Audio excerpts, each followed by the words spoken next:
बिस्मिल्लाहिर्रहमानिर्रहीम। लो दोस्तों, ਇਹਦਾ ਨਾਮ ਜੇ ਸਾਂਡਾ। ਇਹਨੂੰ ਬੱਚਾ ਜਾਣਦਾ ਹੈ ਕਿ ਸਾਂਡੇ ਦੇ ਫਾਇਦੇ ਕੀ ਨੇ ਔਰ ਸਾਂਡਾ ਕੀ ਕੰਮ ਕਰਦਾ ਹੈ ਔਰ ਸਾਂਡਾ ਕਿੱਥੇ ਰਹਿੰਦਾ ਹੈ, ਕਿੱਥੋਂ ਆਉਂਦਾ ਹੈ। ਇਹ ਜਨਾਬ ਰੇਤਲੇ ਇਲਾਕੇ ਦੇ ਅੰਦਰ ਸਾਂਡਾ ਪਾਇਆ ਜਾਂਦਾ ਹੈ। ਇਹ ਘਾਹ ਖਾਂਦਾ ਹੈ, ਘਾਹ ਤੋਂ ਇਲਾਵਾ ਦੁਨੀਆ ਦੀ ਕੋਈ ਚੀਜ਼ ਨਹੀਂ ਖਾਂਦਾ। ਇਹ ਪਾਣੀ ਪੀਂਦਾ ਹੈ ਬਾਰਿਸ਼ ਦਾ। अगर बारिश एक साल तक ना हो तो जानवर एक साल तक पानी नहीं पींदा। शेर को जिबा कर दो, अद्धे घंटे तो बाद भी ठंडा हो जाता है, मर जाता है। एक वाह दुनिया का जानवर है कि इनू जिबा भी कर दो ना तो उस तो बाद भी 5 घंटे तक जिंदा रहता है। अल्लाह की सात पाक ने इन्नी ताकत और इन्नी पावर अता की है। ये अंदरों 2 टुकड़े चर्बी के निकलते हैं, जिसका नाम है मर्दां दा ज़ेवर और मर्दां दा सोना। ये अंदरों 2 टुकड़े चर्बी के कट के ਇਹਦਾ ਅਸੀਂ ਬਣਾਉਂਦੇ ਹਾਂ ਤੇਲ ਬਣਾ ਕੇ ਕਿਹੜੀ ਜਗ੍ਹਾ ਤੇ ਕੰਮ ਕਰਦੇ। ਇਹਦੇ ਫਾਇਦੇ ਕੀ ਨੇ ਅੰਦਰ ਜ਼ਰਾ ਦੇਖੋ। ਇਹ ਸਾਡੇ ਦੇ ਤੇਲ ਦੇ ਫਾਇਦੇ ਨੇ ਕਿ ਜਿਹੜਾ ਬੰਦਾ ਕਹਿੰਦਾ ਨਾ ਨਸ ਅੰਦਰ ਕਮਜ਼ੋਰੀ ਆ ਗਈ, ਨਾੜਾਂ ਪੱਟੇ ਕਮਜ਼ੋਰ ਹੋ ਗਏ ਨੇ, ਇਹਦੇ 2 ਦਿਨ ਕਤਰੇ ਤੇਲ ਦੇ ਲਾਓ, ਅਗਲਾ ਹਿੱਸਾ ਸੁੰਨਤ ਵਾਲਾ ਛੱਡੋ, ਇਹਦੀ ਹਲਕੀ ਮਾਲਿਸ਼ ਕਰ ਦਿਓ। ਇਹਦੀ ਮਾਲਿਸ਼ ਕਰਨ ਦੇ ਨਾਲ ਤੇਲ ਦਾ ਫਾਇਦਾ ਹੈ ਕਿ ਇਹਦੀਆਂ ਨਾੜਾਂ ਪੱਟੇ ਖੋਲ ਦਿੰਦੇ, ਨਸ ਅੰਦਰ ਜਿਹੜਾ ਢਿੱਲਾ ਪਾਣੀ ਇਹਦੇ ਅੰਦਰ ਸ਼ਕਤੀ ਪੈਦਾ ਕਰ ਦਿੰਦਾ, ਇਹਦੇ ਅੰਦਰ ਮਜ਼ਬੂਤੀ ਪੈਦਾ ਕਰ ਦਿੰਦਾ। ਇੱਕ नामा इकबाल का शेर है ना कि बचपन में हम न समझे इस काया की कदरदानी, अब समझे तो क्या समझे जब ढल गई जवानी।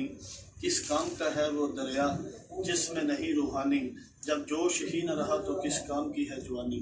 यह सांडे का तेल जवानियां बाहर करता है। यह दर्दां लई और मर्दां लई ज़ेवर, मर्दां लई सोना है। इस सांडा तो जग जानता है, जमाना जानता जी। ਤੇ ਮੈਂ ਜਨਾਬ ਦੀਆਂ ਅੱਖਾਂ ਦੇ ਸਾਹਮਣੇ ਇਹਦਾ ਤੇਲ ਬਣਾਉਣਾ ਵਾ, ਤੇਲ ਬਣਾ ਕੇ ਜਨਾਬ ਦੀ ਖਿਦਮਤ ਕਰਦਾ ਵਾ। ਤੇ ਸਾਡੇ ਦੇ ਤੇਲ ਦੇ ਬੇਸ਼ੁਮਾਰ ਫਾਇਦੇ ਨੇ।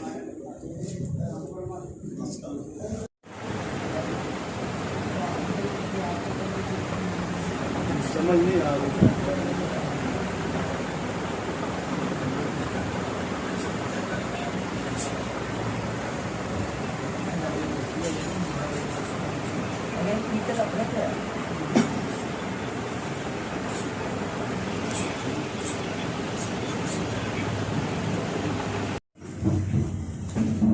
बिस्मिल्लाहिर्रहमानिर्रहीम।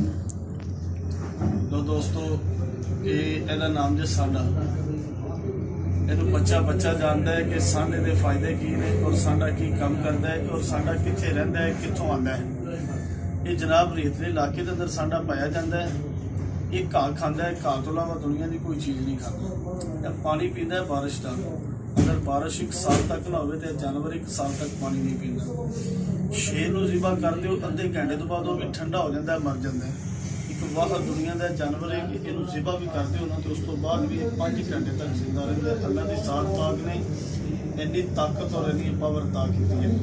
ये अंदरों 2 टुकड़े चर्बी के निकलते हैं, जिसका नाम है मर्दां दा ज़ेवर और मर्दां दा सोना। ये अंदरों 2 टुकड़े चर्बी के कट के ਇਹਦਾ ਅਸੀਂ ਬਣਾਉਂਦੇ ਹਾਂ ਤੇਲ ਬਣਾ ਕੇ ਕਿਹੜੀ ਜਗ੍ਹਾ ਤੇ ਕੰਮ ਕਰਦੇ। ਇਹਦੇ ਫਾਇਦੇ ਕੀ ਨੇ ਅੰਦਰ ਜ਼ਰਾ ਦੇਖੋ। ਇਹ ਸਾਡੇ ਦੇ ਤੇਲ ਦੇ ਫਾਇਦੇ ਨੇ ਕਿ ਜਿਹੜਾ ਬੰਦਾ ਕਹਿੰਦਾ ਨਾ ਨਸ ਅੰਦਰ ਕਮਜ਼ੋਰੀ ਆ ਗਈ, ਨਾੜਾਂ ਪੱਟੇ ਕਮਜ਼ੋਰ ਹੋ ਗਏ ਨੇ, ਇਹਦੇ 2 ਦਿਨ ਕਤਰੇ ਤੇਲ ਦੇ ਲਾਓ, ਅਗਲਾ ਹਿੱਸਾ ਸੁੰਨਤ ਵਾਲਾ ਛੱਡੋ, ਇਹਦੀ ਹਲਕੀ ਮਾਲਿਸ਼ ਕਰ ਦਿਓ। ਇਹਦੀ ਮਾਲਿਸ਼ ਕਰਨ ਦੇ ਨਾਲ ਤੇਲ ਦਾ ਫਾਇਦਾ ਹੈ ਕਿ ਇਹਦੀਆਂ ਨਾੜਾਂ ਪੱਟੇ ਖੋਲ ਦਿੰਦੇ, ਨਸ ਅੰਦਰ ਜਿਹੜਾ ਢਿੱਲਾ ਪਾਣੀ ਇਹਦੇ ਅੰਦਰ ਸ਼ਕਤੀ ਪੈਦਾ ਕਰ ਦਿੰਦਾ, ਇਹਦੇ ਅੰਦਰ ਮਜ਼ਬੂਤੀ ਪੈਦਾ ਕਰ ਦਿੰਦਾ। ਇੱਕ नामा इकबाल का शेर है ना कि बचपन में हम न समझे इस काया की कदरदानी, अब समझे तो क्या समझे जब ढल गई जवानी।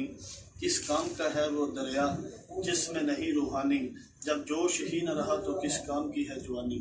यह सांडे का तेल जवानियां बाहर करता है। यह दर्दां लई और मर्दां लई ज़ेवर, मर्दां लई सोना है। इस सांडा तो जग जानता है, जमाना जानता जी।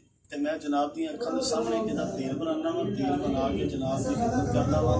ਤੇ ਸਾਡੇ ਦੇ ਤੇਲ ਦੇ ਬੇਸ਼ੁਮਾਰ ਫਾਇਦੇ ਨੇ।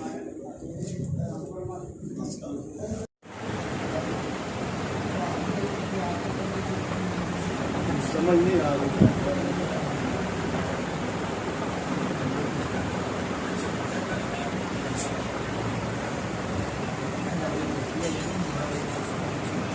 Kita tak pernah